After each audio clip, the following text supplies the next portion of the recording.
ವಿಧಾನಸೌಧಕ್ಕೆ ಈಗ ಐಪಿಎಸ್ ಅಧಿಕಾರಿ ಅನುಚೇತ್ ಅವರು ಹೋಗಿದ್ದಾರೆ. ಧರ್ಮಸ್ಥಳ ಪ್ರಕರಣದ ತನಿಖೆಯ ತಂಡದಲ್ಲಿದ್ದಾರೆ ಅನುಚೇತ್ ಅವರು. ವಿಧಾನಸೌಧದಲ್ಲೂ ಕೂಡ ಧರ್ಮಸ್ಥಳ ತನಿಖೆಯ ವಿಚಾರ ಪ್ರತಿಧ್ವನಿಸಿತ್ತು. ಎಸ್ಐಟಿ ತನಿಖೆಯ ಕುರಿತು ಚರ್ಚೆಗೆ ಅವಕಾಶವನ್ನ ಬಿಜೆಪಿ ಕೇಳಿತ್ತು. ತನಿಖೆ ನಡೀತಾ ಇದೆ, ಸರ್ಕಾರ ಮಧ್ಯಪ್ರವೇಶ ಮಾಡಲ್ಲ ಅಂತ ಗೃಹ ಸಚಿವ ಪರಮೇಶ್ವರ್ ಅವರು ಹೇಳಿದ್ರು.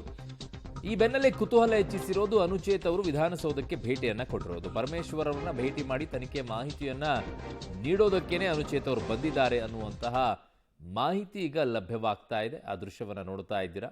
IPS 4 IPS ಅಧಿಕಾರಿಗಳ ಟೀಮ್ನಲ್ಲಿ ಅನುಚೇತ್ ಅವರಿರೋದು. ಅವರು ಬಂದಿದ್ರು, ಗೃಹ ಮಂತ್ರಿಗಳನ್ನ ಭೇಟಿಯಾಗಿದ್ದಾರೆ ಅಂತೇಳಿ. ಈಗ ಅವ್ರಿಗೆ ಜವಾಬ್ದಾರಿ ಕೊಟ್ಟರು, ವಿಚಾರದಲ್ಲಿ ಚರ್ಚೆ ಮಾಡಕ್ಕೆ ಬರಬೇಕು. ಇನ್ಯಾವುದಕ್ಕೆ ಚರ್ಚೆ ಮಾಡಕ್ಕೆ ಬರೋಕ್ಕಾಗತ್ತೆ ಅವರು? ಹಾಗಾಗಿ ಬಂದಿರುವಂಥ ದೃಶ್ಯವನ್ನು ನೋಡ್ತಾ ಇದ್ದೀರಾ. ಅವರಷ್ಟಕ್ಕೆ ಅವರು ಬಂದಿದ್ದಾರೆ, ಮೀಟ್ ಆಗಿದ್ದಾರೆ, ಅವ್ರ ಪಾಡಿಗೆ ಅವರು ಹೋಗಿದ್ದಾರೆ.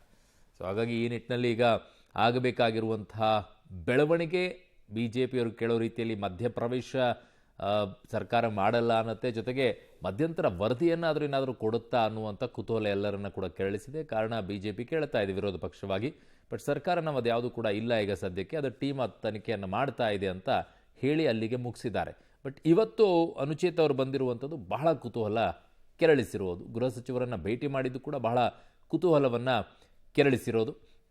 ಈ ಸದ್ಯಕ್ಕೆ ಒಂದು ಕಡೆಗೆ ಸ್ಪಾಟ್ ನಂಬರ್ 13ರ ಬಗ್ಗೆ ಎಲ್ಲರೂ ಚಿತ್ತಾ ಇದೆ, ಕಾರಣ ಏನಾದ್ರು ಸಿಕ್ಬಿಡುತ್ತಾ ಅಂತ ಹೇಳಿ. ಈ ಕಡೆಗೆ ಸರ್ಕಾರ ಯಾವ ರೀತಿಯಾದಂಥ ನಿಲುವನ್ನು ತೆಗೆದುಕೊಳ್ಳುತ್ತೆ ಅನ್ನುವಂಥದ್ದು. ಧರ್ಮಸ್ಥಳದಲ್ಲಿ ಆಪರೇಷನ್ ಅಸ್ಥಿ ಪಂಜರ ಏನಿದೆ, ಇದೇ ಭಾನುವಾರ BJP ಶಾಸಕರಿಂದ ಧರ್ಮಸ್ಥಳ ಚಲೋ ಅಂತೆ. ರಾಜ್ಯಾಧ್ಯಕ್ಷ ವಿಜಯೇಂದ್ರ ನೇತೃತ್ವದಲ್ಲಿ ಧರ್ಮಸ್ಥಳ ಚಲೋಗೆ ಈಗ ತೀರ್ಮಾನವನ್ನು ಮಾಡಿದ್ದಾರೆ. ಶಿವಮೊಗ್ಗ, ಹಾಸನ, ಚಿಕ್ಕಮಗಳೂರು, ಉಡುಪಿ, ಮಂಗಳೂರು ಶಾಸಕರ ಜೊತೆಗೆ ಧರ್ಮಸ್ಥಳಕ್ಕೆ ಭೇಟಿಯನ್ನ ಮಾಡೋಕ್ಕೆ ನಿರ್ಧಾರವನ್ನ ಮಾಡಿದ್ದಾರೆ. ಧರ್ಮಸ್ಥಳ ಆಪರೇಷನ್ ಅಸ್ಥಿಪಂಜರ ಆ ಕಡೆಗೆ ನಡೀತಾ ಇದೆ. SIT ತನಿಖೆಯನ್ನ ಮಾಡ್ತಾ ಇದೆ. ಅನಾಮಿಕ ಮುಸುಕುದಾರಿ ಮಾಸ್ಕ್ ಮ್ಯಾನ್ ತೋರಿಸಿರುವಂಥ ಎಲ್ಲ ಜಾಗಗಳಲ್ಲೂ ಕೂಡ ಗುಂಡಿಯನ್ನು ಅಗದರೂ ಕೂಡ ಅಟ್ಲೀಸ್ಟ್ ಆ ಗುಂಡಿಯನ್ನು ತೆಗೆದ್ರಪ್ಪ. ಅರಣ್ಯ ಇಲಾಖೆಯವ್ರಿಗೆ ಹೇಳಿದರೆ ಅದೇ ಗುಂಡಿಯಲ್ಲಿ ಒಂದು 4 ಗಿಡಗಳನ್ನು ಹಾಕಿಬಿಟ್ಟು ಅದೇ ಮಣ್ಣು ಹಾಕ್ತಾ ಇದ್ರು, ಆ ಮರಗಳಾದರೂ ಬೆಳೀತಾ ಇದ್ವೇನೋ. ಸುಮ್ಮನೆ ಗುಂಡಿ ಆಗಿದ್ರೆ ಅದಕ್ಕೋಸ್ಕರ ಅರಣ್ಯ ಇಲಾಖೆಯವರು ಖರ್ಚು ಮಾಡ್ತಾರೆ. ಮರಗಳನ್ನು ಬೆಳೆಯೋಕ್ಕೋಸ್ಕರನೇ ಗುಂಡಿ ತೆಗೆದು ಅದಕ್ಕೊಂದಿಷ್ಟು ಬಿಲ್ ಬೇರೆ ಹಾಕಿರ್ತಾರೆ. ಇಷ್ಟೊಂದೆಲ್ಲ ಗುಂಡಿ ತೆಗೆದ್ರೆ ಒಂದು 4-5 ಗಿಡಗಳನ್ನು ಚೆನ್ನಾಗಿರೋದು ಹಾಕೋಕ್ಕಾದರೂ ಆಗಿರೋದಲ್ಲಿ ಯಾಕೆಂತ ಯೋಚನೆ ಮಾಡೋದಿಲ್ವೇನೋ. Forest department ಹೊರಬೇಕಾಗಿತ್ತು. ಗುಂಡಿ ಹೆಂಗಾದ್ರೂ ತೆಗೆದಿದ್ರೆ ಇರಿ, ನಾವೇ ಅಲ್ಲಿ ಬಂದು ಗಿಡ ಹಚ್ತೀವಿ ಅಂತೇಳಿ ಹಚ್ಚಿದ್ರೆ ಆಗೋಗಿರೋದಲ್ಲಿ ಏನಾಗೋದಿದೆ. ಹೆಂಗಾದರೂ ಗುಂಡಿ ತೆಗೆದಿದ್ರು, ಮಣ್ಣು ಮುಚ್ಚಬೇಕಾಗಿತ್ತು, 4 ಗಿಡ ಇಟ್ಬಿಟ್ಟು ಮುಚ್ಚಿದ್ದಿದ್ರೆ ಆಗೋಗಿರೋದು. ಒಳ್ಳೆ ಪರಿಸರ ಕೆಲಸನೂ ಆಗಿರೋದಲ್ವ.